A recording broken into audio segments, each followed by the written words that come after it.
Good morning.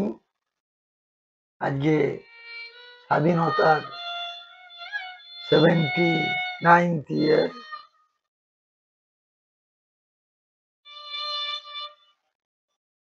এই প্রসঙ্গে একটা কথা বলি যে আমাদের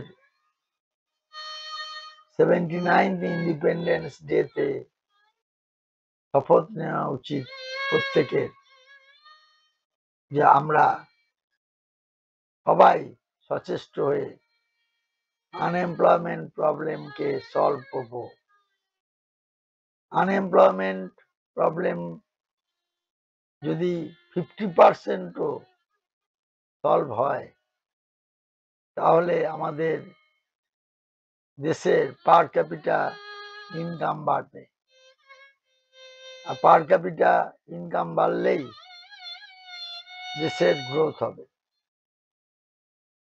কিন্তু দেশের যে গ্রোথ, সেটা আমার মতে যতটা হওয়া উচিত, ৭৯টা বছর আমরা পেরিয়েছি, প্রচুর সময় পেয়েছি, কিন্তু সেইভাবে কাজ হয়নি।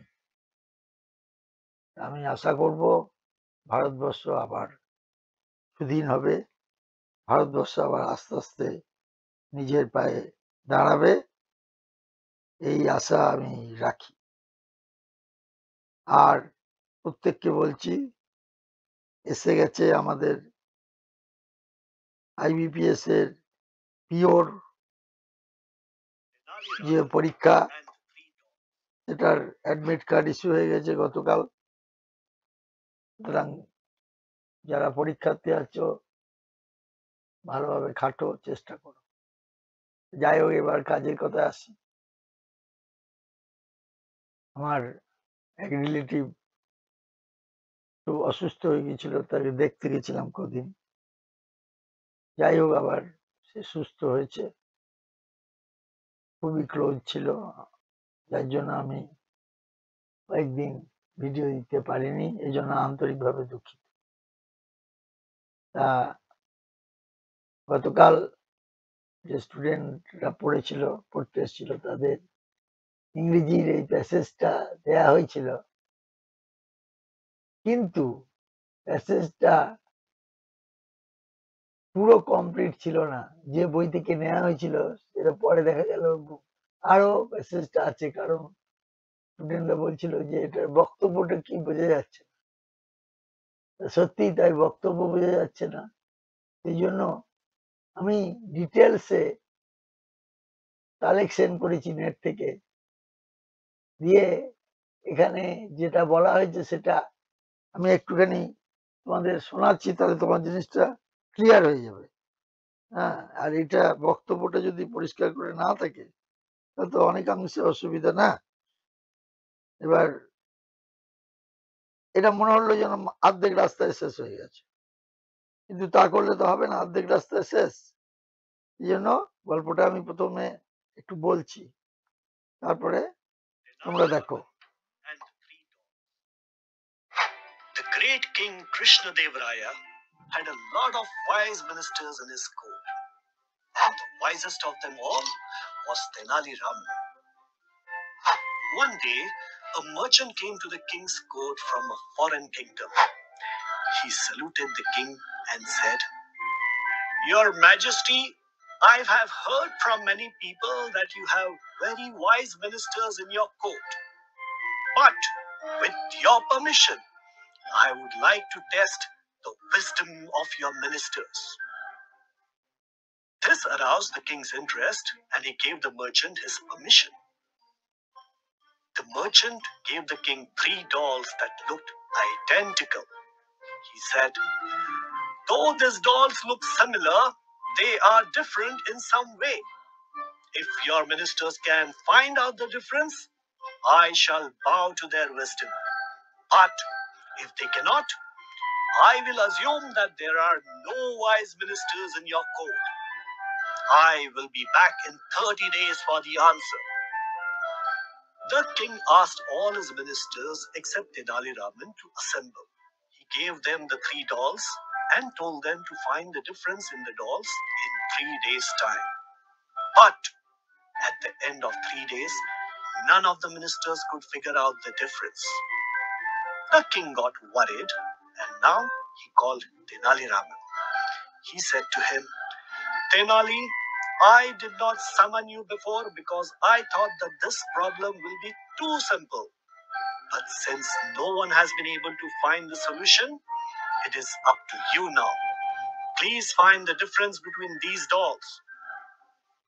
So Tenali took the 3 dolls and went away. The problem proved difficult for Tenali too. But at last, after a lot of effort, he figured out the difference. He went back to the court with the 3 dolls on the day that the merchant had to return. Then he announced in the front of the whole court that he had found the difference between the dolls. He said, These 3 dolls are different because one of them is good, one average, and one bad. When everyone asked Tenali that which doll was which, he showed them a tiny hole that was present in the ears of each of the dolls. Then he took a very thin wire and put it into the hole of the first doll's ear. The wire came out from the doll's mouth. Then he did the same with the second doll, and this time the wire came out from the doll's other ear. And in the third doll, the wire went straight to the heart and did not come out. Tenali Raman exclaimed. In the first doll, the wire went in through the ear and came out through the mouth. So this doll is bad, as it represents people who cannot keep a secret. In the second doll, the wire came out of the other ear. So it is average and represents harmless people who do not understand what is said to them. And the third doll, in which the wire went to the heart and did not come out, that represents the good people who will keep the secret that you tell them. The king, the merchant, and all the courtiers were very impressed with Tenali's wise answer.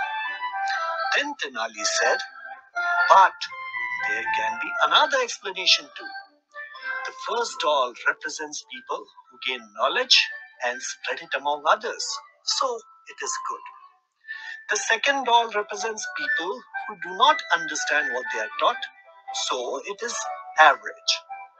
And the third doll represents people who have knowledge, but they keep it all to themselves. They do not teach anyone anything, and so they are bad people. Hearing this, the king was even more impressed.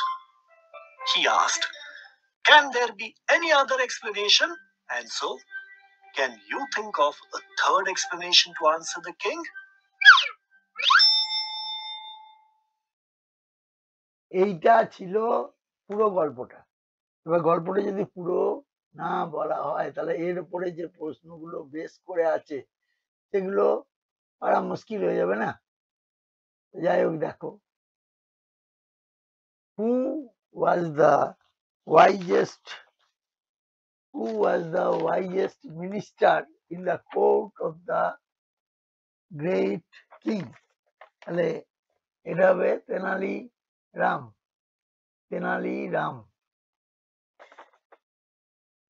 দ্বিতীয়টা দেখো, what the merchant from a foreign kingdom had heard from many people about the ministers of the court of Krishnadeva Raya. এটা হবে এই যে প্রশ্নটা দ্বিতীয়টা আছে, এটার উত্তরটা হবে the ministers are very wise. রাজার যে মিনিস্টার ছিল তারা খুব ওয়াইজ ছিল। আর 3 নম্বরটা, what the merchant intended to do with the ministers that aroused the king's interest. এটা হবে the merchant thought permission to test the wisdom of ministers. এবার চলে এসো 4 নম্বর প্রশ্ন। 4 নম্বর প্রশ্ন কি বলছে দেখো, 4 নম্বর প্রশ্নটা এসো, what made the king Krishnadev. What made the king Krishnadev Raya not to call Tenali Ram before to solve the merchant's query? এটার অ্যান্সারটা হবে the king thought that the problem was simple. এই জন্য ওকে ডাকেনি প্রথমে, রাজা জানতেন যে ও পারবেই। Which of the following is not true in the context of the given passage? এটা এক নম্বরটা, the merchant gave the minister $3. 2 number, Tenali Ram found the 4 নম্বরটা দেখো, the merchant belongs to Egyptian. Egypt থেকে এসছে কিনা সেটা কিন্তু পরিষ্কার করে বলা নাই প্যাসেজে। এবার এসে 6 নম্বরে, what should be the most appropriate title of the given? টাইটেলটা হওয়া উচিত উইজডম অফ তেনালি রানা। এর জ্ঞানটার পরীক্ষা হলো লাস্টে। তাহলে এইটা যদি পুরো প্যাসেজটা না দেয়া থাকে তাহলে তো বোঝা যাচ্ছিল না না কি হয়েছে, জ্ঞানের কথাটা কি বলতে চাইছে। এবার এসো এর পরের যে কোশ্চেন গুলো আছে, যে অপোজিট মিনিং নিয়ারেস্ট মিনিং গুলো দেখো 7 নম্বর থেকে। এখানে দেখবে যে আমার যখন প্যাসেজটা আরম্ভ হয়েছিল ওখানে পারমিশন কথাটা ছিল, এখানে দেখবে পারমিশন কথাটা এখানে আছে, এই যে পারমিশন। তাহলে এটা বুঝতে হবে যে পারমিশন শব্দটা নাউন ফর্ম কি ভার্ব ফর্ম। এটা বোঝার পর এইখানে তোমাকে দেখতে হবে যে পারমিশন কথাটা কি চেয়েছে। এটা মোস্ট সিমিলার মিনিং চেয়েছে, অর্থাৎ সিনোনিম চেয়েছে, পারমিশনও যা অ্যাডমিশনও তাই। কিন্তু যদি কোনো একটা অল্টারনেটিভ অ্যান্সারে অ্যাডমিট থাকতো তাহলে সেটা হতো না, কারণ এর নাউন ফর্মেই উত্তর দিতে হবে। তারপর একটা ভার্ব ফর্ম দেখো, অ্যানাউন্সড, তাহলে এটা হবে ডিক্লেয়ার্ড।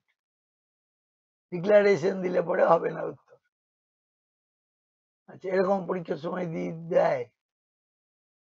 আচ্ছা, এটাকেও মাথায় রাখতে হবে। তারপরে দেখো এটার অপোজিট, মোস্ট অপোজিট মিনিং চেয়েছে। সামন মানে ডাকা, তাহলে এখানে সামন এর অপোজিট ওয়ার্ড কি হবে? সেন্ড, ডাকা আর পাঠানো। আচ্ছা, এখানে আমার একটা প্রসঙ্গে মনে পড়ছে, দীর্ঘ প্রায় 20 বছর আগে একটা প্যাসেজ ছিল,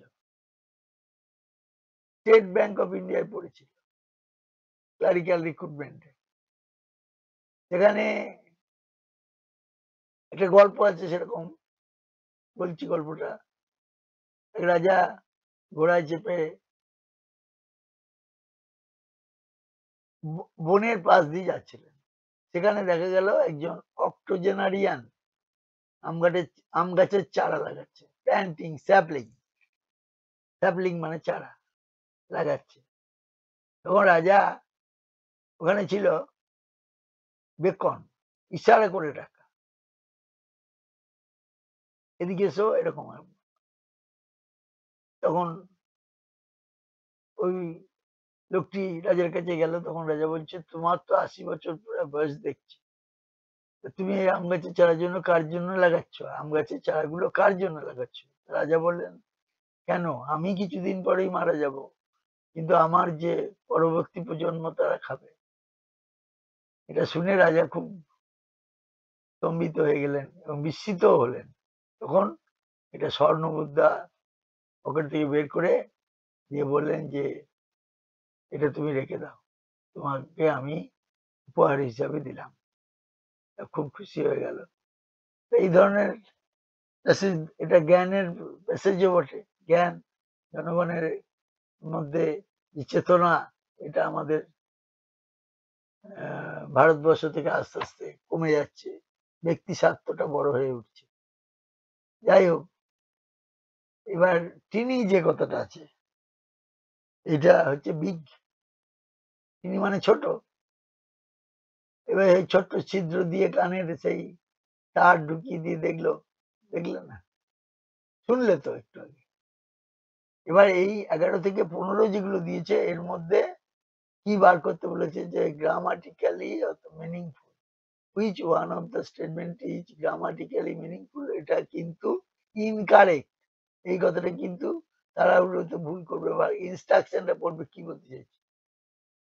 আচ্ছা, তাহলে 11 উত্তরটা, with the advent of technology the world today most towards a single, এটা from এর জায়গায় অফ হবে, মার্চেন্ট অফ অনলাইন কমিউনিটি, এটা হবে।